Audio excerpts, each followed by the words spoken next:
Trudeau's Liberal government plans to bring in more than 1.2 million immigrants over the next 3 years. This is the Great White North Report.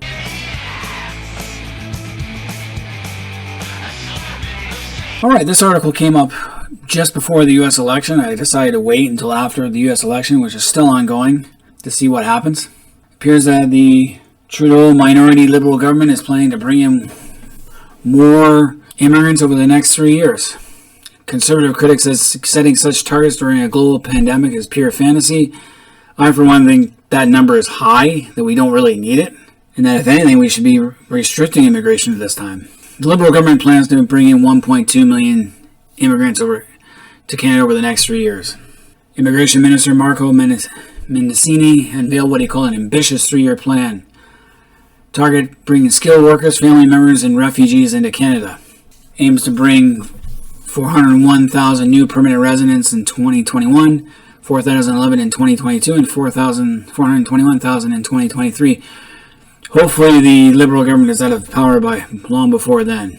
So it's going to be an increase of about 50,000 for each year to compensate for this shortfall this year due to the pandemic and represent about 1% of Canada's population. I think Trudeau's Liberal government is just trying to get people to come to Canada and get them voting as soon as possible for the Liberals. Because last year's plan promised to bring in more than 1 million over a 3-year period, and that they remain committed to welcoming newcomers as a means to keep Canada's economy afloat. So basically they're running out of money, so they need newcomers to put more money back in the system. No, that's not how you fix an economy. He says immigrants drive the population and economic growth that pays for vital programs such as healthcare. Put simply, we need more workers, and immigration is the way to get there. Interesting. Considering we allow migrant workers every year, why the hell would we need new immigrants? We have a high unemployment rate because of the pandemic right now. Why do we need new immigrants?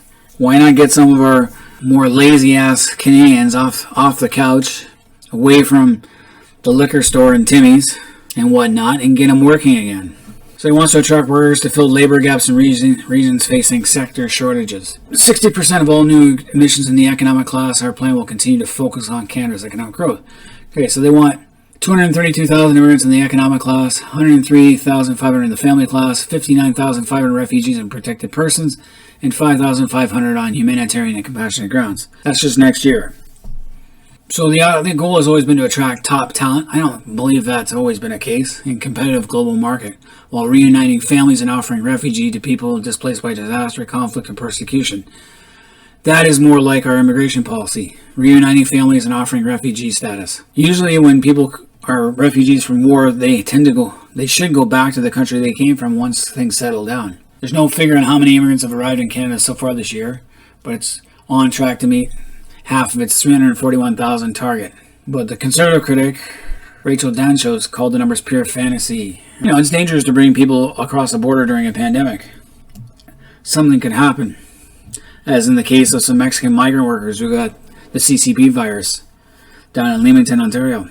And the biggest problem is we never fully integrate these people in Canadian society. Now the NDP MP and Jenny Kwan said the government must take steps to accelerate processing after the pandemic slowed the process, creating a growing backlog of applications. We personally don't need that many. Without these investments, applicants are to expect significant increases in processing times for years to come. So basically the government's using the application process as a means to get funds, because it does cost money to apply to immigrate to Canada, just for the government services like the application process. You have to have a set fee. You don't get reimbursed for that. I know, because my own wife, she had to apply for permanent residency and go through the whole immigration process, even though me and her had already been married 5 years and living in a different country. I'm a Canadian, born in Canada. She was born in the Philippines. We got married. We were living in Korea for five years married, because that's where I was working at the time. So she joined me in South Korea. She stayed 5 years there with me, and we finally made the jump to Canada, which is a little different. She's not brought any of her family over, though she would probably like to bring two of her two brothers. But what are they going to do here? They have nice, good jobs back home. It's not worth it for them. So it is a cash cow when they talk about immigration application fees. If you get denied or rejected, you don't get that money back. You pay so much money in the process. It's not cheap. So they're focusing on labor gaps. Well, how can there be a labor gap when we have high unemployment? So the government must focus squarely on matching economic migrants to worker shortages in various sectors and regions of the country. Again, someone who's never actually been been that low in the workforce. How the CCP virus destroyed my workplace, and there are lots of jobs out there. It's whether you want to have those jobs. They don't pay the best, and the hours sometimes suck, but you got to do what you got to do. So now is not the time to bring in new immigrants. Now when you have high unemployment and you have a CCP virus that's ravaging everything, as the numbers are going up. There are a lot of job vacancies and jobs that need to be filled across the country. They think immigration can play an important role in diversity and economic growth. I don't want diversity. I want the Canadian values that I grew up with. I don't care for diversity, really. We're diverse enough as it is. Economic growth. People don't want to work. Get them off their couch. Stop giving them free money. Let's close that gap. When we're at like 1% unemployment, then I can understand bringing people over. So let's go look at the numbers here. So unemployment reached an all-time high in May 2020. It was at almost 14%. Right now, September, it's sitting at 9%. People are slowly going back to work. And a lot of places that used to just offer minimum wage, they've upped their ante a bit. And they're offering a bit more money to try and entice people to work. Now, this time last year, it was at 5.9% was the unemployment rate. We don't need immigration then. If we have a 5.9% unemployment rate, and back in 2019, before this CCP pandemic started, why do we need immigration? It's down to the 1%, then we should be bringing people over to help create more jobs and fill job vacancies and whatever. Give them an opportunity. Get people off their couch and get working. Because this is what happens when you bring over when immigrants comes on. One of my wife's friends, she was forced into an arranged marriage. She had to bring this guy over. She had to marry this guy from Pakistan. And then later, it took like almost 3-4 years before he could finally come from Canada. So once he was in Canada, and after a couple of years, he brought his parents over. They don't work. They're still of working age, but they don't work. And they get all the GST and all that stuff. And they're also, because he's responsible for them, they're also a tax write-off for him. So it doesn't work. So now we got one immigrant who can work, and 2 immigrants that don't work. That doesn't make any sense, and that's what happens with immigration when they bring families over.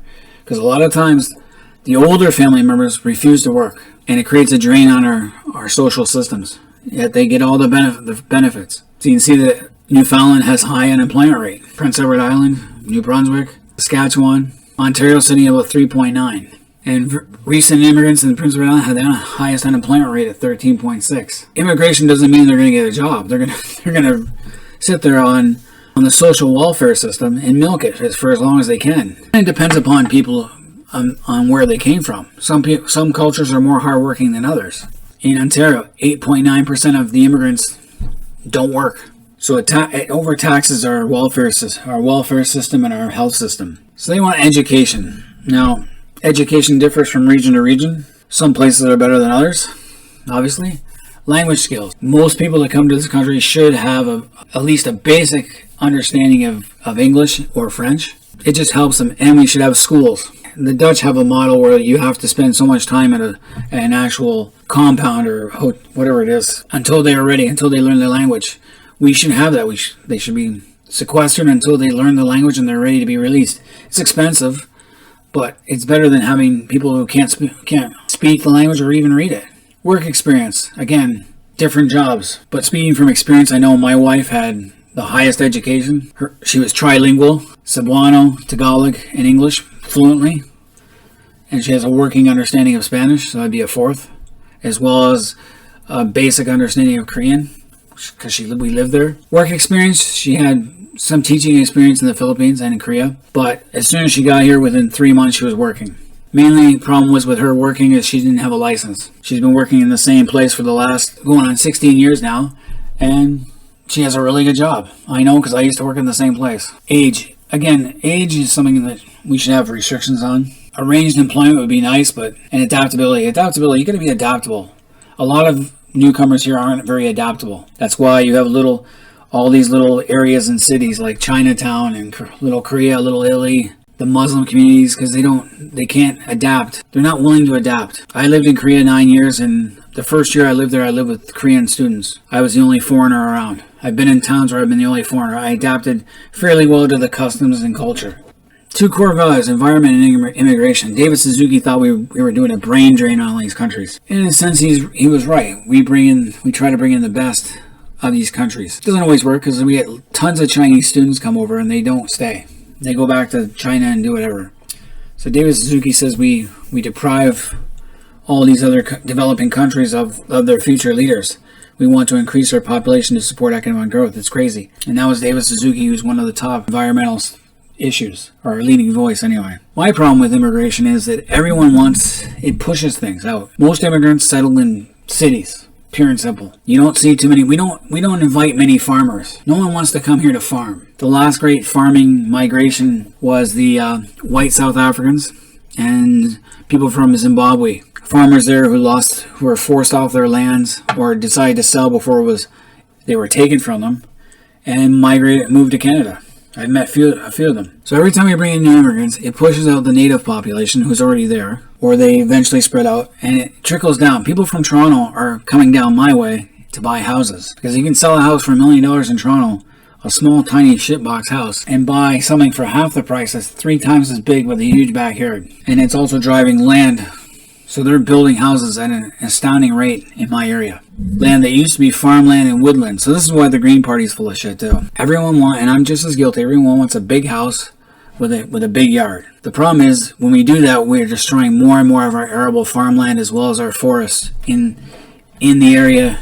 So our arable land is increased, but also decreases. Now they say the arable land, so at the current rate, an additional 260,000 acres in southern Ontario alone will be urbanized by 2021, almost double the size of the city of Toronto. About 92% of the land is Ontario's best farmland. So we're losing our best farmland at an astounding rate, even down in this area. Immigration is fueling. Immigrants come to the city. People in the city who live there all their lives move out into the countrysides, into the smaller communities. They build new suburbias. That's the problem with population growth. In Canada, we need to start building up, not out. We need more of those skyscraper apartments. But everyone wants a house, and they want a big house. Houses have gotten bigger. So what happens is you get a loss of forests, green space, wetlands, wildlife habitat, natural environments, and open space and scenery. Loss of agricultural lands and their production. Increased traffic, political pressures to build more roads. Rather than expanding public transit, we include increased air pollution and water pollution. So there's a lot of reasons not to have so much immigration. A little is fine. And I'm all for selective immigration. And when they do immigration, they're not thinking of the people already in Canada. They're thinking of the money they're going to make from these immigrants. And that's not right. I'm for limited immigration, not expanded immigration, and rather take a conservative approach towards it. But anyway, any Canadians out there, let me know what you guys think on immigration. I know it's a hot topic at the best of times. And leave comments below. Until next time, this has been the Great White North Report. Well, today I got a government check. Am I gonna get drunk? Oh yeah, you bet. Gonna paint the town red till the money's all spent, then blame it on the government. I quit my job, why? 'Cause it stunk, but I still get a check twice a month. I sit around